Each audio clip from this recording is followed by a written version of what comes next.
slightly less than 30 days left in our lockdown or partial lockdown or circuit breaker stay-at-home period, many of us started to use more and more online services like online shopping, online groceries delivery, food delivery services, any sort of services that are delivered to our doorsteps. We are using more often than not currently. In this video today, I'm going to share exactly which credit card you should think about getting. You can look into them after this video. If you are considering applying for one based on your own spending habits, some of them could be good for this current period, some of them could be good in the future even after this period, based on how your habits change as the COVID-19 situation improves over time.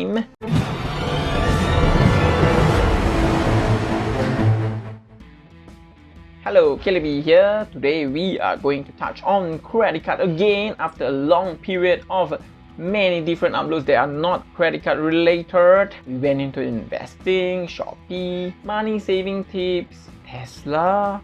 But today, right here, right now, we are going to touch on credit card once again. And depending on how it goes, maybe there's many questions on credit cards. Like there are people who are wondering if the financial services companies which might be affected because of this situation, no travel. So what about all those miles programs? What would be happening to those reward programs? Would the credit card companies change some of these cards? Would they remove some of these reward programs since there's no more traveling or very limited traveling? Now, if you are looking for the best all-rounded credit card, I would suggest the Maybank Family and Friends credit card. It is still my favorite credit card right here, right now, and it could be for you as well if your spending patterns are similar to mine. Now, what it gives is 8% cashback on groceries, even including online groceries, delivery, etc. So deliveries of your Sheng Siong order, your NTUC order online, it is giving that 8% cashback. Then there is also dining. Yes, nobody eats out now, and I can't confirm that dining online is included currently. So if you order from a restaurant, the key to their system, would it still be charged under dining? Not really sure. But it's a good card for the future for this dining, because once we are able to eat out, you can enjoy your time out with your friends. And then there's also cashback for Grab, all your Grab rides, your transportation. If you are traveling at all in this period, you can get the 8% cashback. So in this current moment or current situation, only essential services are operating, and many essential service organizations are providing transport reimbursement or transportation for their employees who are required to work on site, which means that besides traveling for free, you can get this 8% cashback. And then not to forget, one of those more significant cashback merchant that they have included in their list is the telco plans. Yes, those telecommunication plans, your phone bills, your data line, etc. Those could earn you cashback of 8% using this Maybank Family and Friends credit card.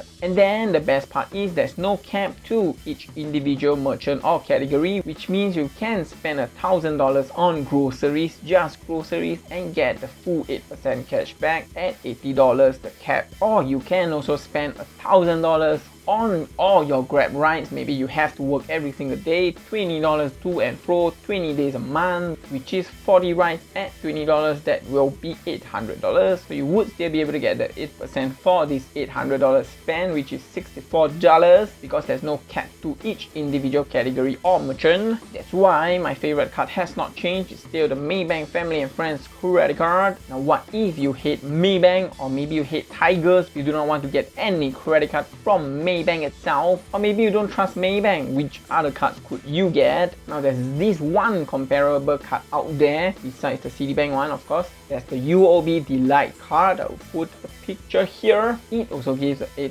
cashback on a minimum spend of $800, and it has in its different categories groceries. Likewise, it also has recurring bill in its category, so you can pay your bill and get back cashback. But the catch is this recurring bill category only gives you 3% instead of 8% if you charge it to a Maybank Family and Friends credit card. Another drawback is the low cashback cap that you can earn in any individual single month, which is at $50, which is very low compared to the Maybank Family and Friends credit card, which has a cap of $80, which means that if you spend $800 on groceries into that card so that you can hit the minimum spend, you would not be able to get back that $64 that you could have gotten, because 8% of $800 is $64. Instead, you would only get back $50, which is the cap limit of how much you can get in a single month. So if you're still hating Maybank, that tiger, then you can think about getting this card, or else the Maybank Family and Friends card is a better card for you. Now what about if your spending is different from mine? So I charge mostly groceries, and then there's some telco, some Grab, and many other online shopping like Shopee of course, and some food deliveries, Food Panda, Grab Food. Now if yours is different from mine, let's say you do not have any Grab rides transaction, you only spend mostly on groceries, maybe your spending is lower, much lower than $800 a month, but you're still spending mostly on groceries, you know, to save money, because cooking at home saves money compared to ordering Grab or food delivery services. Now it is the cheapest of course, unless you burn down your kitchen. In that case, you would need a lot of cashback to pay for the repairs of your kitchen. Then I have no card suggestion for you, except for maybe a card that can give you online courses on how to cook. Anyway, for groceries focused credit card with lower minimum spend, you can look into the Bank of China Sheng Siong credit card. It is a partner card between Bank of China and Sheng Siong, which means that it gives great rewards for your Sheng Siong spending. So it is a card to think about or consider if most of your spending is only solely on Sheng Siong alone or mostly on Sheng Siong alone. With no minimum spend, it gives you cashback of 7% on all your Sheng Siong spending, which is capped at $70 a month, which compared to the previous UOB Delight card is much higher. There is also an additional 5% cashback if you are able to spend $400 on out of store purchases, which basically means non-Sheng Siong spending. So if you are able to charge all your Sheng Siong spending into this card and also charge an additional $400 non-Sheng Siong items into this credit card, you would be able to get back up to 12% cashback. But there's also a $20 cap on this 5% additional cashback. You know, something to consider if you are really applying for the card. So you have to do your own calculation to see how much it matches up to your spending. And now what if in this period you realize that you are not the grocery man in the house, you are not purchasing or buying any grocery items or charging any grocery related charges or spending or transactions into your credit card? What should you do? Which card should you get? Now I would say that this UOB YOLO card would be the one for you if you are spending a lot on online shopping, because you know you can't spend much anywhere else. So UOB YOLO card is the one for you. This is the card you're looking for. This is the card you're looking for. Did it work?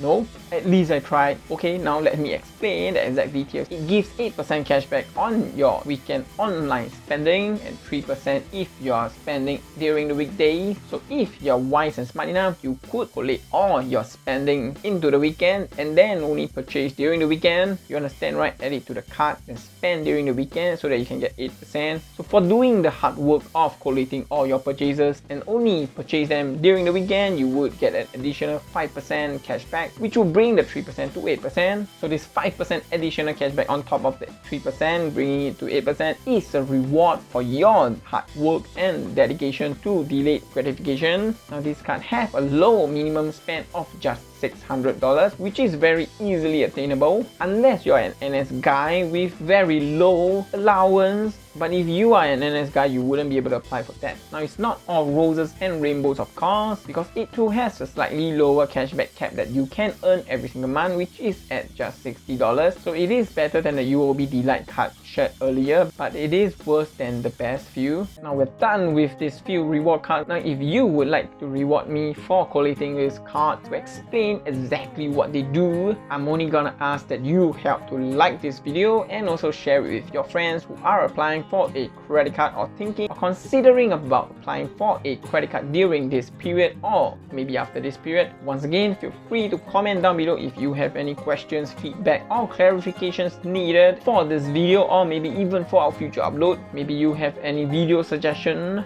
And if you're new to this channel, feel free to subscribe and turn on the bell notification so that in our future uploads you will be notified. This channel we upload twice a week on Mondays and Thursdays Singapore time. With that out of the way, thank you for watching. Stay safe, stay healthy, see you guys next time.